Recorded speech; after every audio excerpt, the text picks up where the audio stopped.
Awami League already Bangladesh থেকে close হয়ে গেছে। সরকারেরও উচিত যে এদের ব্যাপারে কঠিন সিদ্ধান্ত নেওয়া, প্রতিটা বাসা বাড়ি তল্লাশি করে যারা আওয়ামী লীগের নিষিদ্ধ নেতাকর্মী আছে তাদেরকে আইনের আওতায় নিয়ে এসে তাদের কার্যত শাস্তি নিশ্চিত করা। আসলে বাবার কিছু নেই, আওয়ামী লীগ অলরেডি বাংলাদেশ থেকে ক্লোজ হয়ে গেছে।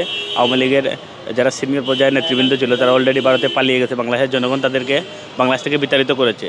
তো এরা এখান থেকে বাংলাদেশকে অরাজকতা সৃষ্টি করার জন্য বিভিন্নভাবে ইন্ধন দিচ্ছে, বিভিন্ন জায়গায় এরা গুপ্ত হামলা করতেছে। তো তাদের এই নাশকতা রোধের জন্য বাংলাদেশপন্থী মানুষ যারা আছে তারা সবসময় প্রস্তুত আছে এবং থাকবে ইনশাল্লাহ।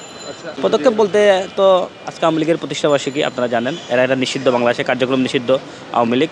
তো এরা তো বিভিন্ন জায়গায় অরাজকতা সৃষ্টি করতে পারে এবং করতেছে অলরেডি। মিনিস্টার বিশ্বকাপে দেশ কাঁপানো অফার।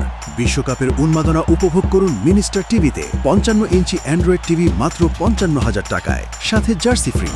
তাদেরকে রোধ করার জন্য ঢাকার প্রতিটা অলিতে গলিতে রাজপথে বাংলাদেশপন্থী যারা আছে, জুলাইয়ের যোদ্ধা যারা আছে, প্রত্যেকেই স্ব অবস্থান আছে, তারা বাংলাদেশে কোনো রকম অরাজকতা সৃষ্টি করতে না পারে। ধন্যবাদ। আসলে আমরা সেদিন দেখছি গাজীপুরে আওয়ামী লীগের একটা মিছিলে তারা প্রকাশ্যে পুলিশকে হুমকি দিচ্ছে যে মাইরা ফেলাইম।